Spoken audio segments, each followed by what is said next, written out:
Dear students, एक बार फिर मैं हाजिर हूँ आप लोगों के लिए वाटर लेसन के साथ, जिसको लिखा हुआ है सीवी रमन ने। ठीक है, तो सबसे पहले हम देखेंगे about CV Raman. Chandrasekhara Venkata Raman was born at Tiruchirappalli in southern India. ठीक है, तो चंद्रशेखर वेंकट रमन का या फिर सीवी रमन का जन्म तिरुचिरापल्ली नामक स्थान में हुआ था, जो कहाँ है, दक्षिण भारत में है। ऑन 7 नवंबर 1888, 7 नवंबर 1888 को हुआ था।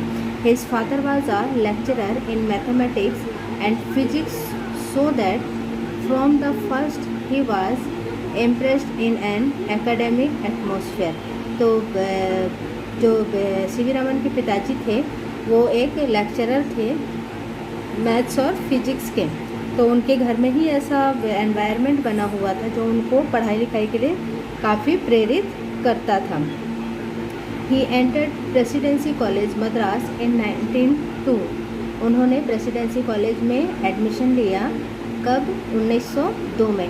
And in 1904 passed his BA examination, और 1904 में वो बीए एग्जामिनेशन पास कर लिए। आगे है winning the first place and the gold medal in physics. कैसे पास किया उन्होंने?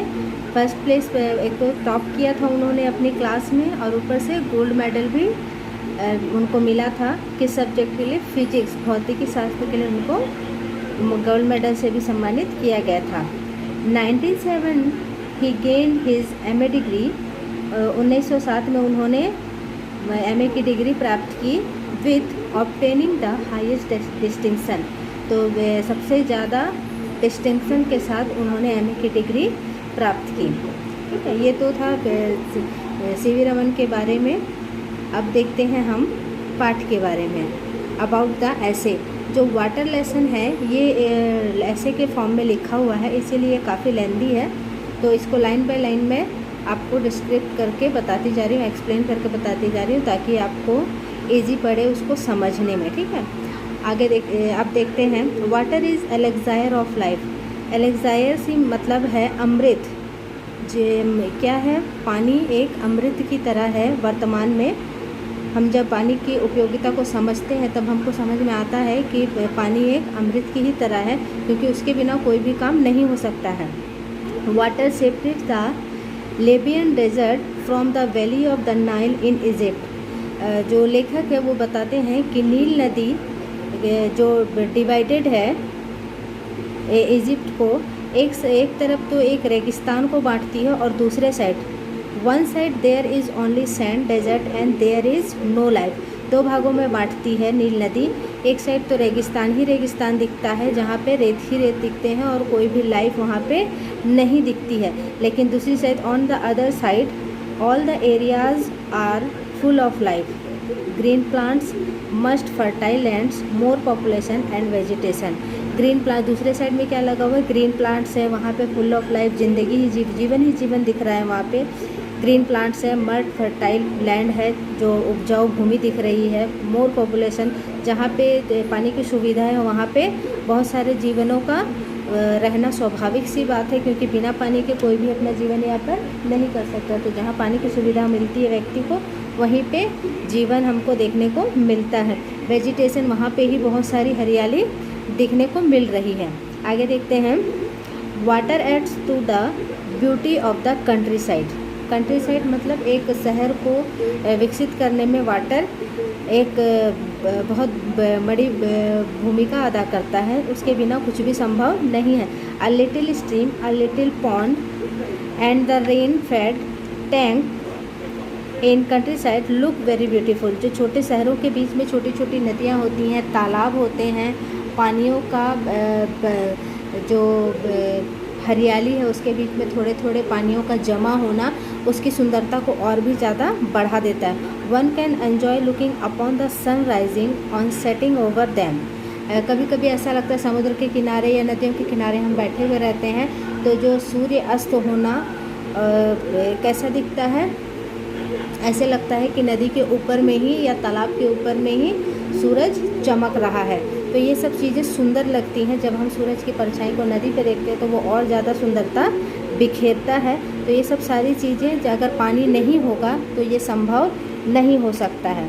ठीक है, आगे, water in the landscape may be compare to the eyes in the human life. पानी को कैसा कंपेयर किया गया है कि जैसे आँखों के बिना मनुष्य अपने जीवन के सारे पक्षों का आनंद नहीं ले सकता है, वैसे ही पानी के बिना हम अपने जीवन में जो अच्छा जीवन है उसको व्यतीत नहीं कर सकते, क्योंकि पानी के बिना कोई भी चीज़ हमारे लिए सफल नहीं होगी। पानी के बिना ना हमको खाना मिल सकता है, ना पानी मिल सकती है, ना हम अपनी साफ़ सफाई की व्यवस्थाएं देख सकते हैं।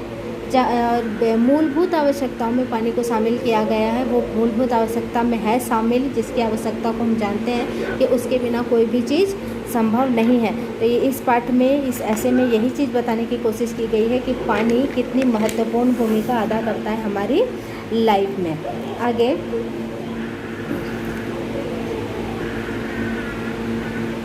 Water in the landscape may be compare to the eyes in the human face. The successive steps in the process of soil erosion are the flow of water, heavy rains, slope of land and low of vegetation। जो मिट्टी का बहाव है, पानी का जमा होना मिट्टी के बहाव के कारण से, जब पेड़ पौधे के बेस से जो पानी है, पानी का जब तेज़ बहाव होता है, बाढ़ आता है, बारिश बहुत तेज़ होती है, तो उसकी मिट्टी में पकड़ नहीं, जड़ों में पकड़ नहीं होने के कारण से जहाँ हम देखते हैं पेड़ पौधे हैं वहाँ पे वो मिट्टी एक बहाव के साथ आगे तक जाती है और एक जगह स्थिर हो जाती है। लेकिन जहाँ पेड़ पौधे नहीं है, केवल पानी ही पानी है या सूखी केवल ज़मीन ही ज़मीन हमको दिखाई दे रही है, तो वहाँ पे उसमें पानी के साथ मिट्टी का बहाव तेज़ हो जाता है। तो ये भी एक कारण है। आगे, our precious soil is washed away every year. तो इस तरीके से जो हमारी मिट्टी है, उपजाऊ मिट्टी, जो ऊपरी सतह की मिट्टी है, वो हर साल बहुत ज़्यादा बड़े पैमाने पर बहती चली जाती है। So the major suggested to check soil erosion are terracing and land, the construction of bunds to check the flow of water, the practice of contour cultivation and planting the vegetation. तो ये बात की जा रही है कि ये चीज़ जांची जानी चाहिए कि ऐसा क्यों हो रहा है, और अगर पेड़ पौधों के पौधारोपण कम होने के कारण से ऐसा हो रहा है तो कोशिश की जाए कि ज़्यादा से ज़्यादा प्लांटेशन और वेजिटेशन किया जाए। आगे देखते हैं, the water is the basis of life. आधार है पानी हमारे जीवन का। It is essential part of every animal and every plant. ये महत्वपूर्ण चीज़ के रूप में शामिल किया गया है हर एक प्राणी के लिए और हर एक पौधे के लिए। Water is necessary for animal life and moisture in the soil for the life. अगर ज़मीन में पानी नहीं होगा, मॉइस्चर नहीं होगा, तो कोई भी पेड़ ग्रोथ नहीं कर सकता है। तो पौधों के जीवन के लिए भी पानी का होना बहुत ज़्यादा ज़रूरी है। And growth of plants and trees, no life is possible without water. तो हम ये जानते हैं कि बिना पानी के कोई भी लाइफ संभव नहीं है। यहाँ तक कि हमारे मनुष्य के साथ साथ पेड़ पौधों का जीवन भी संभव नहीं है, पशु पक्षियों का जीवन भी संभव नहीं है। तो सबके लिए पानी उतना ही महत्वपूर्ण है जितना कि मनुष्य के लिए है। It is also must for agriculture, कृषि के लिए भी उतना ही ज़रूरी है। Thus the conservation and utilization of water is fundamental for human welfare. तो ये कंजर्वेशन, संरक्षण और उसका सही उपयोग करना एक आधार का काम करेगा मनुष्य के वेलफेयर के लिए। Much Indian agriculture depends on seasonal and, बहुत सारे जो कृषि है, खेती है, वो सीजनल बारिश पे निर्भर करती है। अगर बारिश नहीं होती है तो वहाँ पे वो फसल फेलियर हो जाती है या फिर वो पूरी तरीके से पनप नहीं पाती है। In case of fell off rainy season means failure of agriculture. अगर बारिश सही समय पे नहीं होती है, जितनी बारिश होनी चाहिए उतनी नहीं होती है, तो वहाँ उस वर्ष में उस कृषि को फेल माना जाता है या फिर ये माना जाता है कि इस साल फसल अच्छी नहीं हो पाई है। If water is conserve saved, it will prove very valuable for irrigation and power production. अगर पानी को कंजर्व किया जाए, सेव किया जाए, तो यह सही में ही बहुत उपयोगी और महत्वपूर्ण अपने आप को साबित करके दिखाएगा। क्योंकि अगर जब जो पानी कंजर्व किया जाता है, उस पानी से बहुत सारे काम किए जा सकते हैं। पावर प्रोडक्शन मतलब कि बिजली का उत्पादन भी किया जा सकता है। Conserved water will help in irrigation and the electricity production by water will also help in irrigation. तो बिजली का कंस्ट्रक्शन भी इससे, प्रोडक्शन बिजली उत्पादन का काम भी किया जा सकता है। The conservation and utilization of water is thus necessary for our country. इसीलिए ज़रूरी है कि हम अपने देश में कंजर्वेशन, पानी का संरक्षण करें।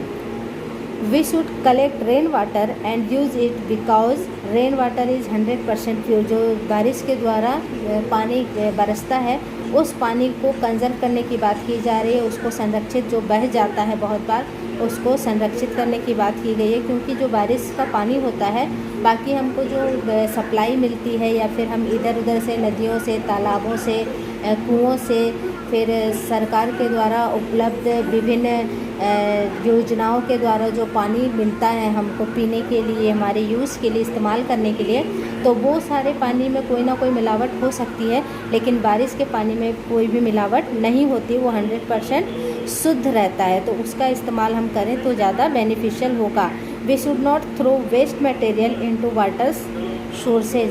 ये कभी नहीं करना चाहिए कि हम हमारे अनुपयोगी चीज़ों को, या फिर ऐसी चीज़ें जो हमारे लिए अब उपयोगी नहीं है और ख़त्म हो गई है, वेस्ट मटेरियल के रूप में हो गई हैं, तो उनको हम वाटर सोर्सेज में फेंकें। नदियों तालाब में उनको नहीं फेंकना चाहिए, क्योंकि उससे वाटर पॉल्यूशन बढ़ता है।